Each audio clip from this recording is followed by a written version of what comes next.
everybody, my name is Ryan and I am the Laser Noob. So I had a request on YouTube yesterday. I'm just now getting around to responding to the person. So the request was by Mark RC Addict that I show you guys how to do a speed power template that you guys can run on multiple things, like what I always use for glass and I use for wood. Everything I do a speed power test on, so I know what speed and power works best on my laser. What works on my laser may not work on the exact same laser that you have, so you have to run your own speed power test. So Mark, we're gonna go ahead and do that today. We're gonna cover two things. Number one, I'm gonna show you guys how to make that template. Number two, we're gonna go over in Lightburn how to use the array function, which can take one tiny little square and turn it into many, and it is perfectly perfect. Just like that. So with that, let's go ahead, open up Lightburn, and we're gonna show you guys how to get this done.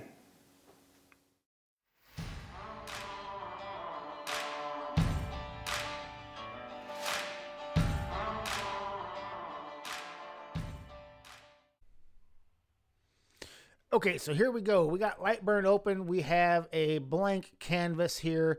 So the first thing we're going to do is we're going to go up here to the left-hand corner and we're going to select a square. We're going to click and drag a square. We're going to keep the aspect ratio on because these are the same size. And I'm going to drop this down to 10 millimeters. So there's our first square. Okay. So now using the array function, I'm gonna highlight this. Whoop, let's not do that. Go to the arrow. Now we've got this selected. We're gonna go up here to arrange, and we're gonna hit the grid array selection right here. Okay, so arrange, grid array. So now we have our selection here is columns and our selection is rows. All right.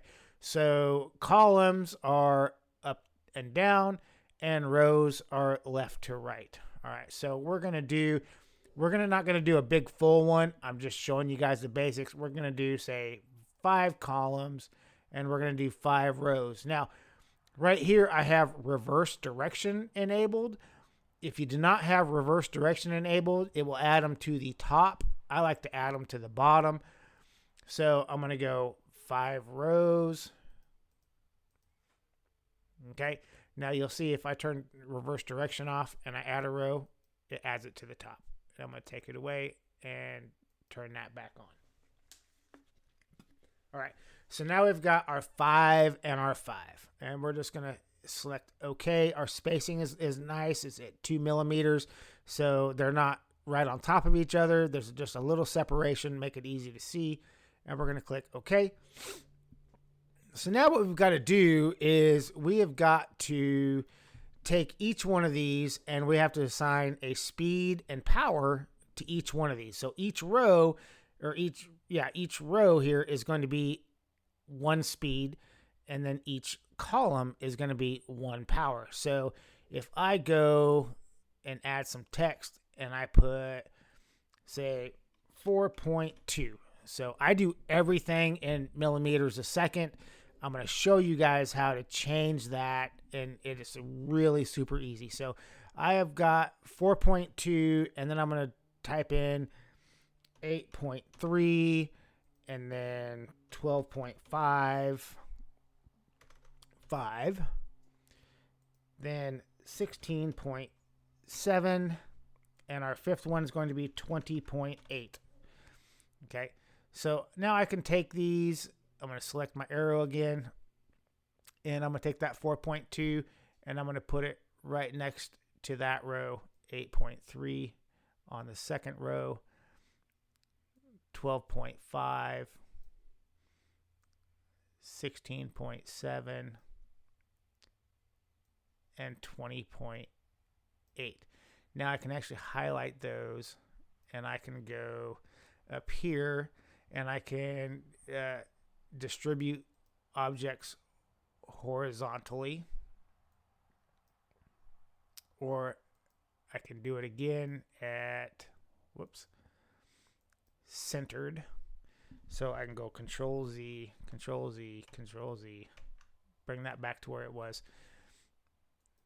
Click on that and horizontally centered. Now they're all centered along this back edge line right here. Okay, so now we're going to do our power. So this is our speed. Now we're going to do our power. So I go back to the text. I'm going to add 100, and then I'm going to add 90 and 80, 70, and 60. Okay. Back up, select our arrow. I'm going to take that 100 and I'm going to put it under that.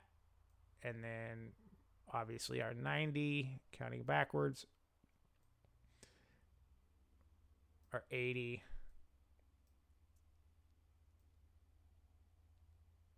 our 70, and our 60.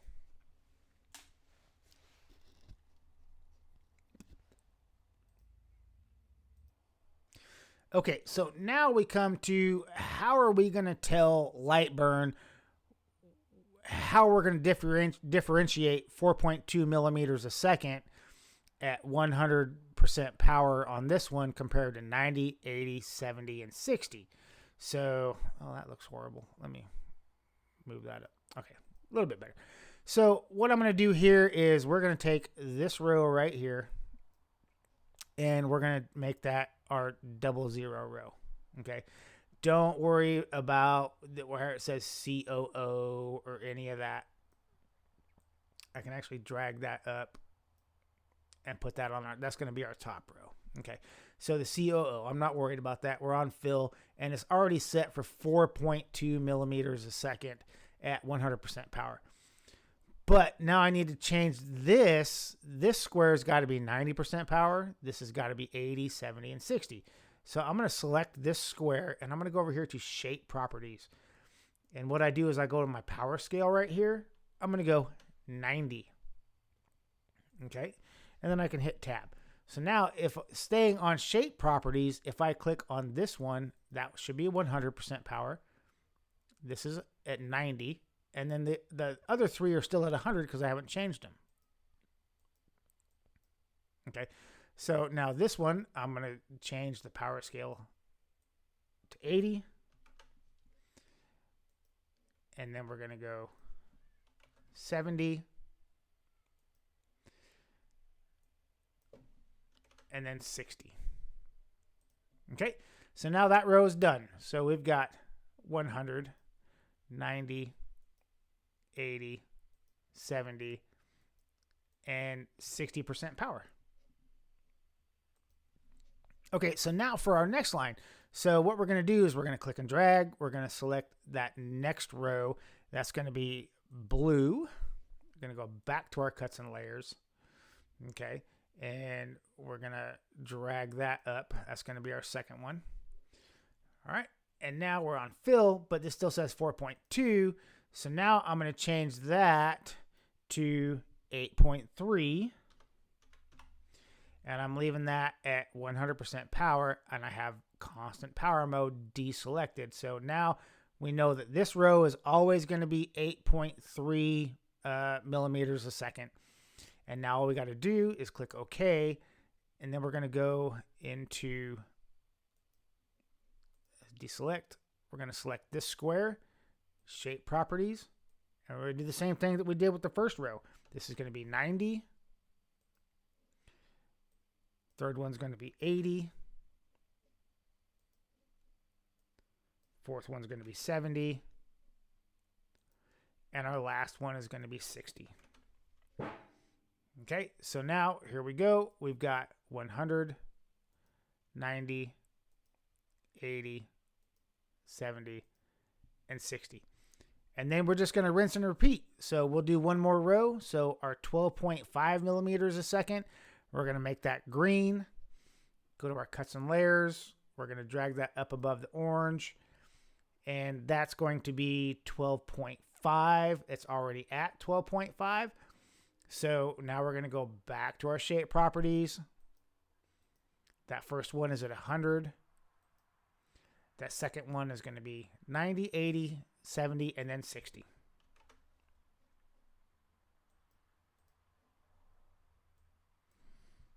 $80.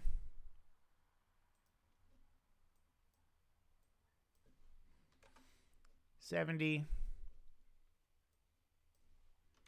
and 60.